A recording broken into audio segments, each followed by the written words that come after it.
Good evening. It's evening for me, near about. Wanted to talk about fiction for a little bit. I've been watching things with Alan Moore. I always loved V for Vendetta and Rorschach, but those are both comic booky characters, and I've not engaged with the entirety of Alan Moore's work. But one of the things I noticed is he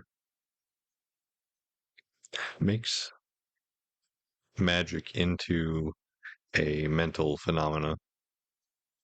He does not believe that there's sort of anything outside of the mind in regard to magic, which is a sort of more materialist tone than I have. I just wanted to bring that up. I posted the first chapter of my fiction, which I've been world building for a while, but getting down to actually writing it has been much more difficult. I may edit things. Um, the first half of it came through pretty strong. I wrote that all in basically one sitting, um, which I then sort of fleshed out with something I had already written. And I'm using a fiction to some end. I'm not, uh, most of my creations are not because I want to create of itself, which may hinder me in some ways. Um, but this is my process.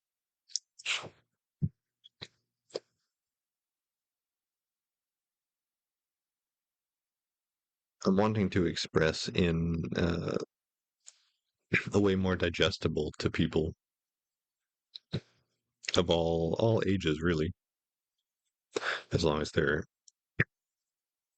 old enough to understand the words, essentially. Um, Many of my political and metaphysical insights, not just to force it down people's throats as some revealed knowledge that is absolute, but as a um, inscribing it as a way of refining my own comprehensions and what people may learn from it or simply enjoy. If you've done any amount of reading fiction and have been aware, um, any sort of storytelling starts to embed itself into you. And so the world building for my novel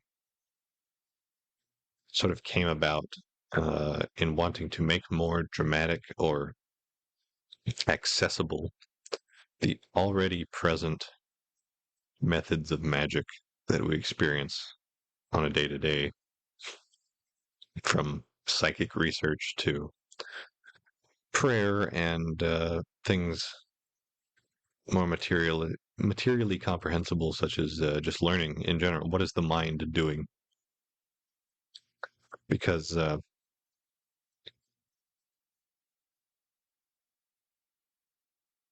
way I see magic or spirituality generally, this includes religion or any cosmology or epistemic process of figuring out what you are, what things are, how to determine isness, and any sort of teleology. I consider this to be fundamentally magic. My my definition of magic. Um, it's something like Tao, but the entire scientific endeavor is encapsulated within my understanding of what I will broadly call magic. Magic is the way things get done. I may change,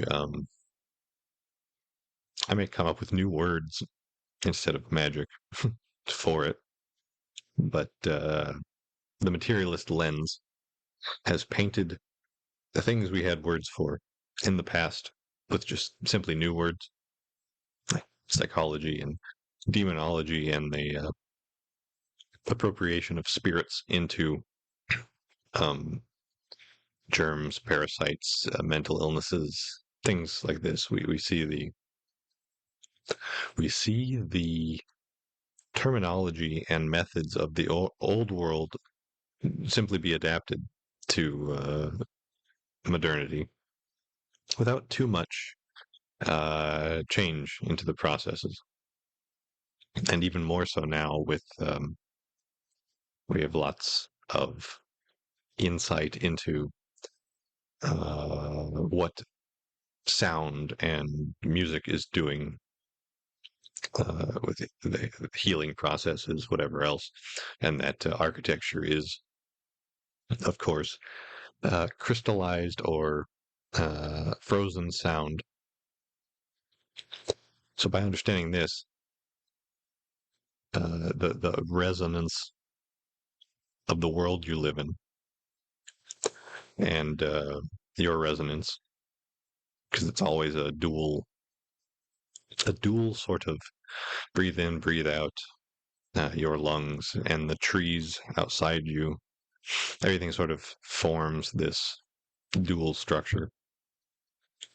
I think that's just fundamental of experiential reality that there need be a dual system.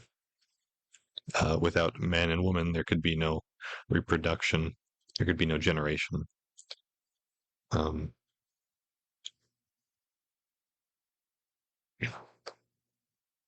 so, in studying and hoping to understand further this generation, as well as preservation, refinement, and destruction, you end up becoming an artist of some sort. Um, I mean, most people aren't consciously going into it with that in mind, but they will pick up on it if they persist and are to any degree aware.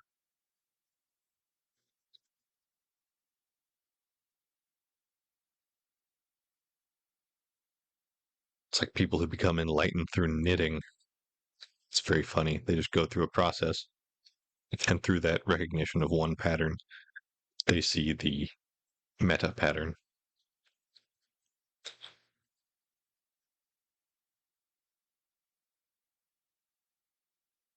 I'm trying to make that more conscious, make this an art, a study without cutting off its edges, cutting off the wildness of the process, um, making it politically correct or something that you can feed to children. Um, we have this reductionist culture of watering things down instead of you yourself becoming competent and able to digest more complex uh, reality. It should it should be the pursuit of everyone to grow, to be able to perceive and manipulate more of the world. And I don't. When I say the world, I'm including your body, your mind, your body, your character. Um, what I consider to be myself is before or at a causal.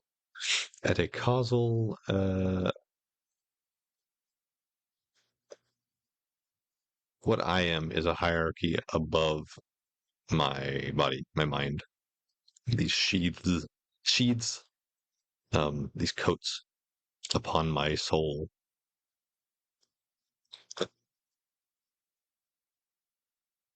and it is the pursuit of life, seemingly, to develop consciousness within these um,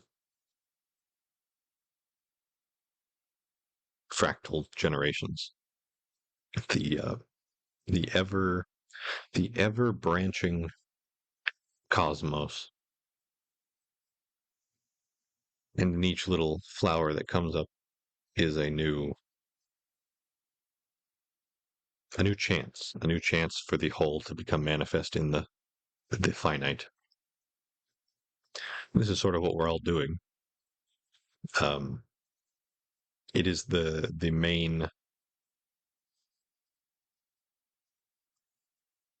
It is what is primary, and what we perceive as the with wars going on and our daily lives and this drama that we're in. These are all secondary. Uh, they are both important. They are both part of the experience, the play, Leela. Um, but it is that whole um, sovereign agency which goes home at the end of the play, and all of these things which we take so to be so important are wiped away. They do not persist, uh, except in the memory of that one who transcends it. So that is important. You can these your identity can take with it memory, but the things in themselves will pass and die. Knowing this, you become calmer. You're not so attached. And we all have things which are more sticky than others. You may be more stuck to your family, your lover, your job, your your small sense of self that we call the ego, and these all have their role to play. But if you inflate any of these, as I have often said, lesser angels up to the position of the Most High, then you get a disordered world, and things break down, um, and life generally becomes unpleasant for you and everyone around you. Um, it is a great misfortune that this crumbling failure can often appear joyous. Um,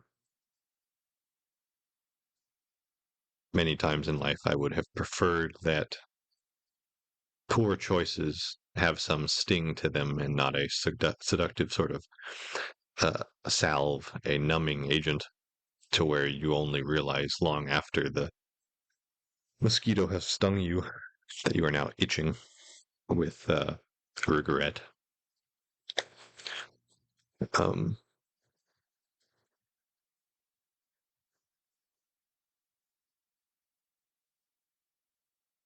so this fiction, well, fiction in general allows, if you're doing it in the way that I'm doing it, I mean, I'm not sure if it's an actual formal school, but I'm treating it as a yogic extension. Um, this is one of my methods of apotheosis, theosis. I don't know which one I mean right now, but the union with God or recognition of oneself as God. The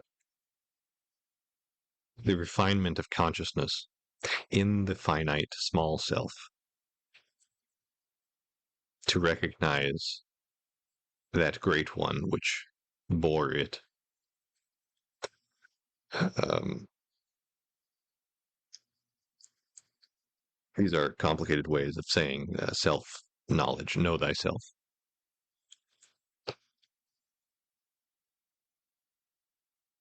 And if that is your primary focus in everything you do, in all of the, if in all of the small things you keep your eyes on the Most High, uh, things go so much better for everyone because you're operating with the guidance and the support of reality itself, which is which is in its essence the wisdom by which all of your smaller comprehensions and wisdoms come from. So it is necessarily infinitely wiser than you, and many call this God, this force, to be God. And it is useful to call it that, to personify it. But there's also the risk of when you personify it, um, you get egoic about it. You start forming images that you take too seriously. If you're an enlightened person, go ahead, cast images. It doesn't matter. You're not going to forget that this is an image you created. Um, you're not going to get lost in the finite, in the forms. So you can play with them. They're no longer a sticking point, a hindrance. Um, it is not that you discard the identity, the ego, the self, when you become enlightened. It is just that you remember that you are an actor in a performance, and that's about it. You are here to do things for a purpose that you may have forgotten, and they may not align entirely with the constructed image that you have had built for you by society and cultural grooming forces.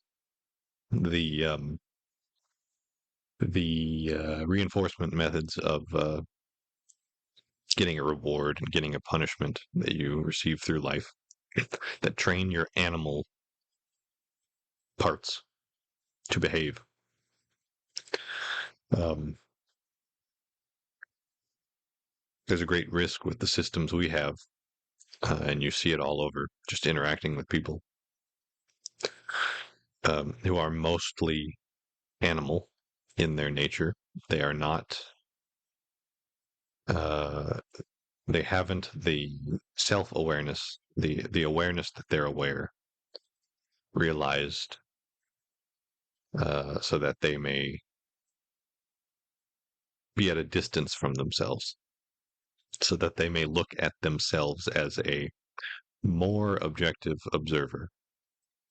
Um, but once you've soaked in this for a little while, you recognize that the moral authority, which you may have called God or your higher self, or it may have even been outsourced into others. This external seeming force, which you learn from and begin to direct your life by, whether it's the opinions of others, God, higher self, you when you're thinking your best, any of these, which you are incorporating into your state, into your baseline identity. You find that higher self to also be an image that you will have to kill. That is, the Buddha you worship becomes an adversary. And this can be very difficult for people. The religious people are in this system very deeply, where they are worshiping a hero figure. Uh, and there are great penalties for ever daring to overcome this method that they've embarked on. Because a religion, any ideology, any path is a boat, It's a vessel to somewhere. It is an arc, and there is an end to that arc, to every arc. This world is transient. There will always be a new thing to replace the old thing. Um, and there's no going back. So you must have learned your lessons of the past as you move into the future, or you risk being retarded. Um, and there may be some grace window of redemption, like corrective courses, you know, remedial learning. But it's better to just get it over with the first time. The great issue with this is that all of our institutions are beholden to this great retarding force that does not like when people evolve. It's not like evolution. It is a it prefers stagnant, um, predictable behavior because it is aligned. It is focused on control. It's focused on control and is sort of a finite maximalist. So it wants to own everything. It wants to consume. It's a dragon hoarding gold. And the people who worship this dragon get very upset um, when anyone tries to overthrow it, even if it stops the town from having to sacrifice virgins or whatever it is. You know, these are symbolic of the things we do in every society.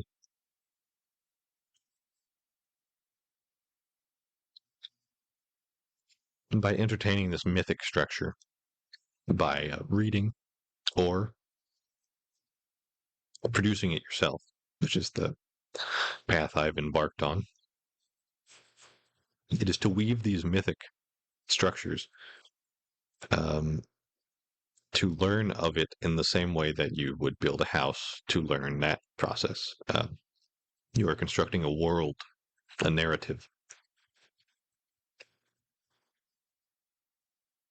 And you already do this to some extent, um, but it's a partial doing in your own life because you are constructing your narrative, but you are also heavily influenced.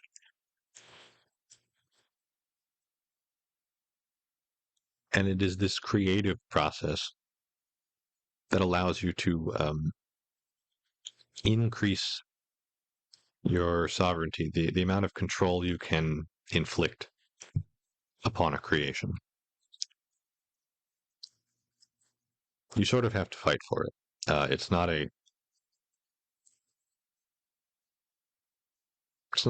like a given process. It couldn't be a given process. You have to will forth a world just as you have to will forth an identity. So by creating a fiction universe,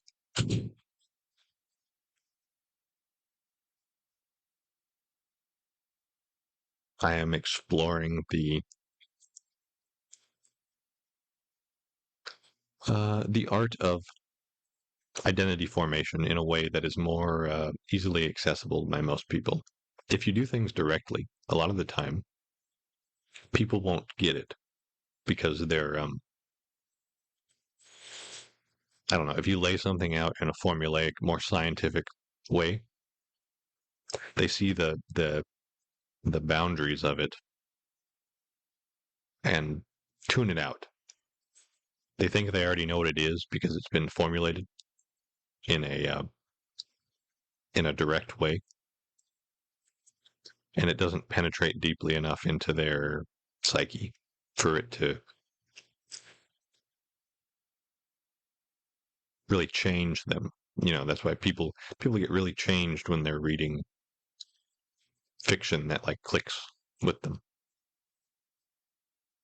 And so too would does this occur if you are just imagining. You don't have to write it down. I've spent